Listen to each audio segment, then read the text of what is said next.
Okay, welcome to the Reseller Stories podcast, episode number 9, I do believe.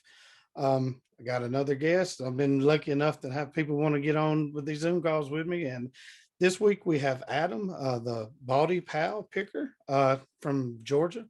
Welcome to the show, Adam. Thanks so much for inviting me on the show, man. I can't wait to tell my stories and have great conversation with you today. No, I appreciate that. I've been watching your videos, for the last few months. I Really do. enjoy them. I enjoy how you do them, how you put them together, and your whole vibe and everything is real awesome. So yeah, I appreciate it. Yep. You were telling me before we started recording that your name has a meaning behind it, and you want to Yeah. kind of get into that one. It's Baldy Pal, Okay. and it's Baldy Pal Picking, and the Baldy Pal is kind of my online nickname everywhere or username. And the 6 different letters of the word Baldy Pal are the first 2 letters of all of the members of my family from their names, just Hmm. mixed and scrambled up, and it spells Baldy Pal. And it just so happens I'm a bald friend to everybody. So it was perfect, right? A Yeah. friend of That mine is at cool. work helped me come up with that when I was trying to come up with my own URL back in like '05 and '06. Hmm. And we landed on Baldy Pal because of it. So that's stuck, and everything I do online is referencing to Baldy Pal. Man, that is real cool. I just assumed it was because Yeah. your hairstyle, but yeah, that is real neat. I like to tell people, if you do a Google search for Baldy Pal, it Uh-huh. in as one word, it's all me. Yeah, awesome. That is pretty good. So you're in Georgia, right? And Yep. you do this part time. You're not full time. You're part time like me. That's correct. I got a regular 8 to 5. I've been working for the same company for almost 18 years now. I love the job. It's a great job. There's no reason why I should even think about leaving it. And picked up part time picking from my buddy Gary, who I played golf with, and I met at this company. We've been best friends probably for the past. Let's see, I've been there 18 years. We've been best friends since the past probably 15 years, right? Hmm. And he got me started on picking one day during our lunch break when he spurred it on me that he wanted to go to Goodwill. And I was like, man, that is the craziest place I'd ever thought Yeah, somebody would want to spend their lunch break. But here yeah, we are, 7, 8 years later, and I spend all my lunch breaks at Goodwill too now. yeah. That is pretty cool. How you able to do that on your lunch breaks. I've said it before on the show that I'd work this 12-hour shift. So when I'm off, that's we're hitting up thrift stores and Goodwills and estate Hmm. sales if there are any going on at the time.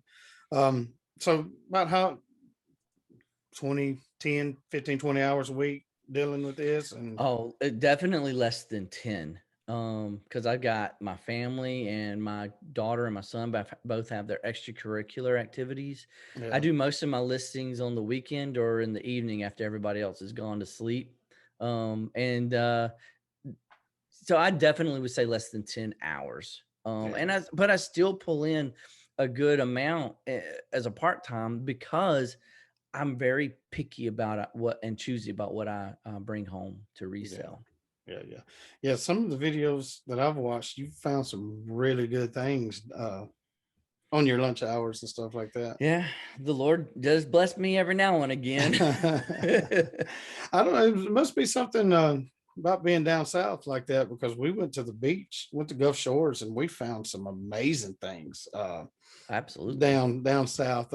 I'm up near Huntsville, and I find some pretty good stuff from time to time, but the prices are getting kind of ridiculous up here. I don't know. Same here, my friend. Same here. And we have to be open to the idea that you're not going to change Goodwill.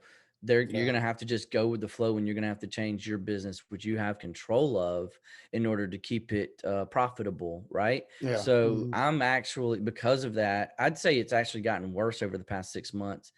And so to control that, I'm on my business. I am just looking for other ways to get stuff from like Facebook Marketplace. yeah. Doing a lot more yard sales. I mean, a ton more yard sales than I've done in the past, and it's worked out for me. Yeah, yeah. I believe you're right about the yard sales. That's the way to go.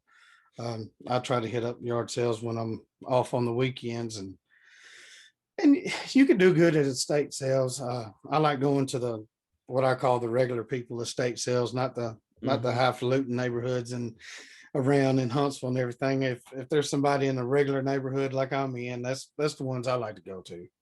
I don't know if you can see a difference if you go to estate sales or not. The ones I go to, I purposefully don't go to buy anything on day one. Yeah, We have a really nice, large, well-organized estate company, and they do a really good job of planning it right, but they're also pretty high on their prices the first weekend. yeah, So I wait until the second weekend. I don't even go the first weekend because I don't want to know what I missed out on, right? yeah, So yeah. I'll go the second weekend when it's 50 to 75% off and see what's left to snag up. And I was there was one particular one I was able to pick up an entire vintage Kenwood stereo cabinet and stereo set for a really good deal for like 250 bucks. Mhm. And that was like maybe 7 different sales that I could make separately. I Wow, still yeah. have 3 parts, but I've already made over $500 from it. Wow. Yeah, that is good. You said something about the yard sales a while ago. Yeah, I went to that 127 yard sale that was last weekend, and Hmm. we talked a little bit about it before I hit record. And that's the mistake we made. Well, I made two mistakes. Uh, didn't know that they really don't start till 8 o'clock, and most of the people were like starting at 8 o'clock. We're not Right. starting any earlier. Like firm on that starting time, right? Firm, yes, and not even getting out doing anything till 8 o'clock. And we're a couple of hours away from where we started. We started around Fort Payne, and we got up here. We left here at 4, Oh and yeah. we got over there about daylight. And we're like, man, this is awesome. We're hitting this perfect. And Yeah. yeah, they didn't even start till 8. And so we had to ride around for a little bit, try to Just find go get things. yourself a cup of coffee and Yeah, and sit for day a bit. one, but like you say, day one. Another second rookie mistake was day one, first hour. We didn't. Everybody had antique prices on it, antique sale Yeah. prices. They were getting the high dollar prices out there on day one, right? Yeah, they sure Okay. was. So we I'll didn't. remember that for next year, to be honest with you. If I have the chance to go or to any kind of a long yard sale like that, I'll remember that day one may not be the best time to go. Yeah, that was definitely a waste of trip. Now there was another one that I go to in Tennessee that day one it was. I found some real good things. Mhm. But I don't know. It was like these people that we went to. I'm sure I know other people had better opportunities, a better time of it. The people that we went to, it was more like they were resellers, antique stores that were just kind of pulled up in the flea market or whatever. But it was fun. I hear We'll you. we'll try to go back next year, but not day one, maybe the last day. It was beautiful, beautiful where we went. We stopped around Cleveland, Tennessee, and we were in some valley up there, and it was just absolutely gorgeous. So just the Cool. drive alone was nice. Yeah, got to see some good scenery and good weather, right? Yeah, absolutely. So we're at the part of the show where I ask, about some stories that you might have while outsourcing or anything that you've seen, any kind of crazy thing. That's where my show's a little bit different than everybody else's. I want to Mm, know, I want to know what happened to you or why you were out there. So, yeah. do you have any stories you would like to share with us before we get off here? Um, on that regards, one comes to mind real quick where there was this one particular day I was at Goodwill and I was wearing a blue shirt, a blue polo shirt, but blue jeans, which is it matches every Goodwill employee in the store. And not even realizing that I was walking in there matching the same outfit they're all wearing. I think I got a half a dozen questions from regular customers. So the first one or two, I kind of told them I don't work here, but then the next few I just had fun with, and I was just answering their questions. I was like, I really think you should go back there and ask the manager. They probably have a certain way of doing things. Yeah, I was you like, might could get a it, deal, I don't know what they're doing with these pricings. If I was the one who put the tag on it, I would have given it to you for half huh? that price. But that was funny. There was one time where I had a buggy half full, I'd say half full of stuff, but a lot of golf clubs were in it, right? And I caught a guy. I left the buggy while I was looking at electronics, but it was in within view, and I caught a guy actually starting to shop out of my buggy. Oh. So I made my way over there to him and I said, you finding anything you like? And he goes, oh, I just want to take a look at this putter right here. And I was like, well, that's already spoken for. That's my buggy Mhm. right there.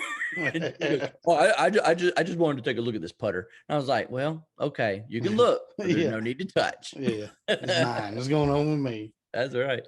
I wanted to tell you the story of it's kind of a longer story, but I'll make it short if you want me to. One of my favorite finds ever was an autographed hockey jersey. And I didn't know this player. His name is Mario Lemieux. Now, after doing the research, I Yeah, realized had I don't been into hockey, I would have definitely known this player. This dude was a huge player in the hockey world. yeah. But it was a Penguins jersey, Mario Lemieux, and it was signed, or at least it was scribbled on the back.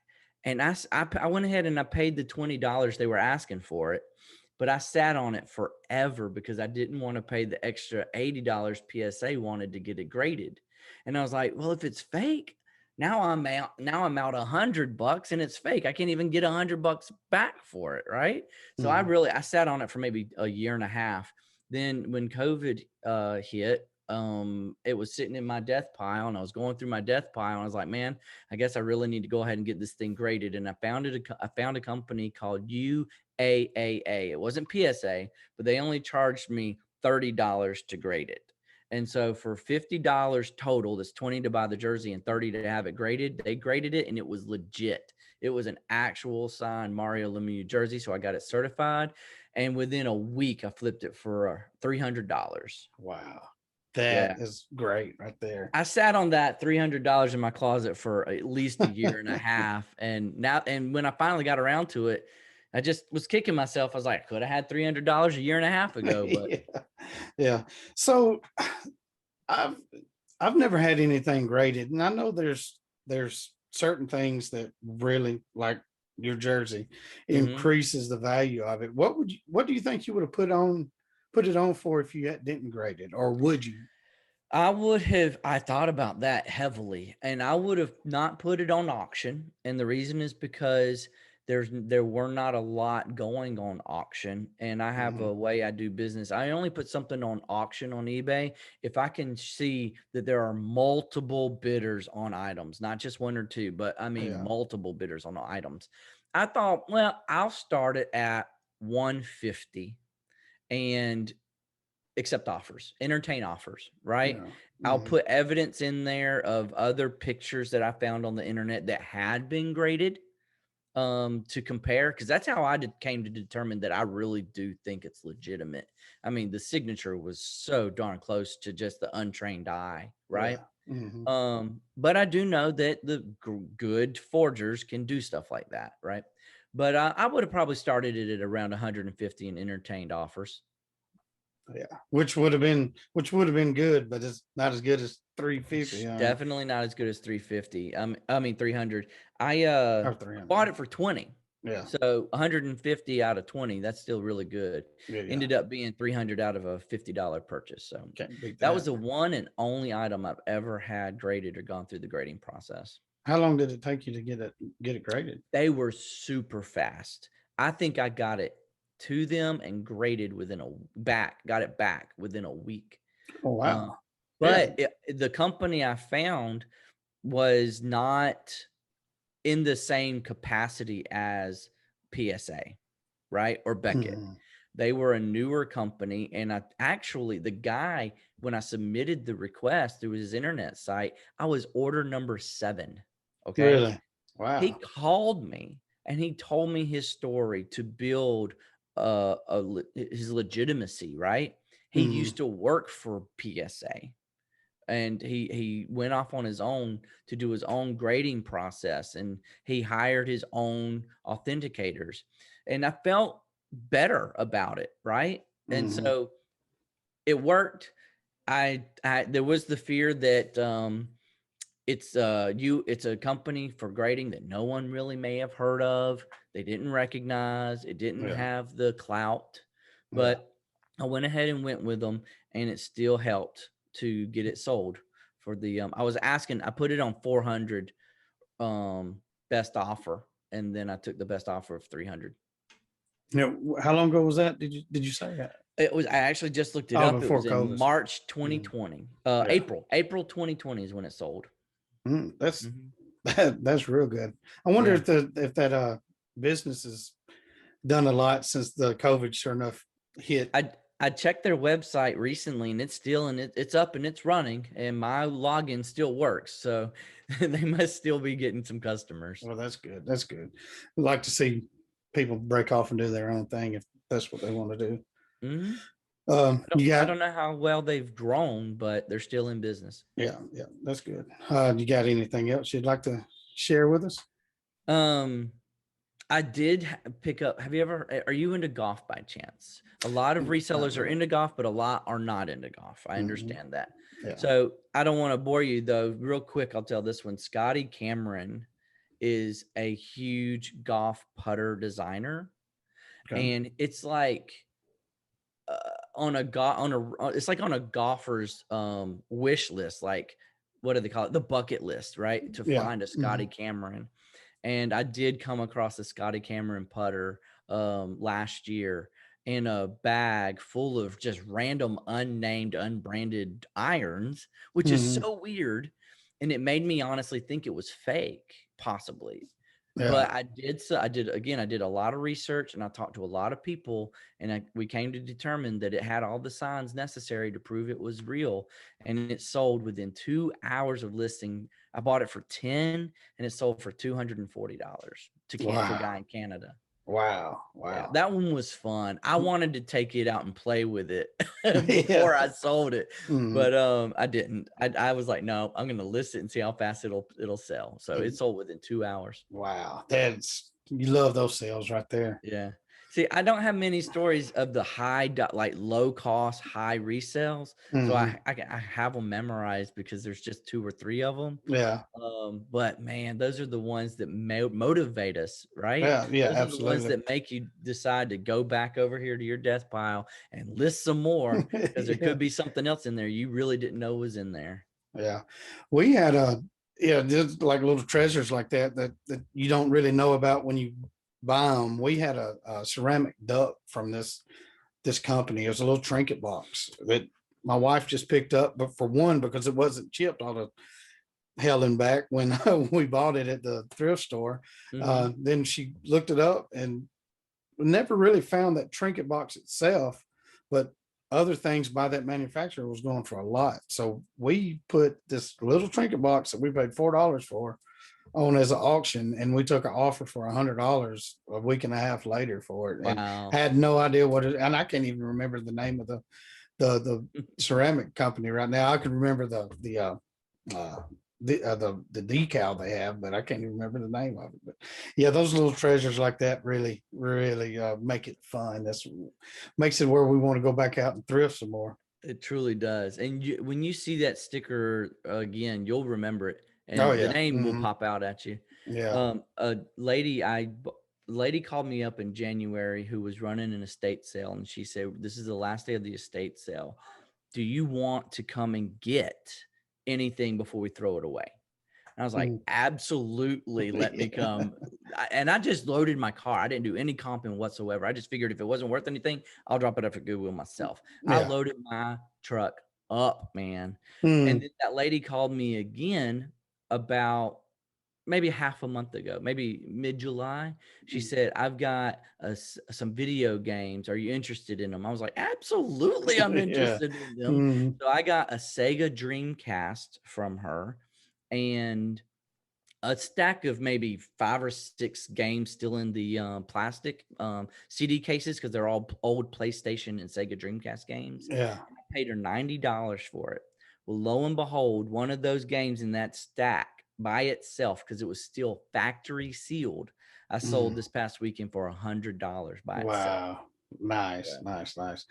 I need to build a relationship with a company like that, you know? Absolutely, man. You know what'll help? Something you can leave them with. I leave them with either a sticker or a business card, which is out of my arm's reach right now, else I'll tell you. But I keep business cards, maybe 4 or 5 in my wallet so that if I just Mhm. randomly come up to somebody, get in a conversation, I leave them with a business card. I've Yeah, gotten several calls because I've done that. So yeah, it yeah. helps. That's what I need to do. That's definitely what I need to do. That's pretty good. That's pretty cool. Well, I if you don't have anything else, we can go ahead and sign off. I mean, I know you're a busy guy, and I don't want to keep you from your family and doing what you need to do. But No problem at all, man. I appreciate the conversation. It's really good. well, like I say, I appreciate you jumping on with me. Like I say, I'm still new at this and trying to get it all figured out. So anybody that jumps on with me right now, man, I really do appreciate it. But Absolutely, buddy. all right, man. But with that, we are out.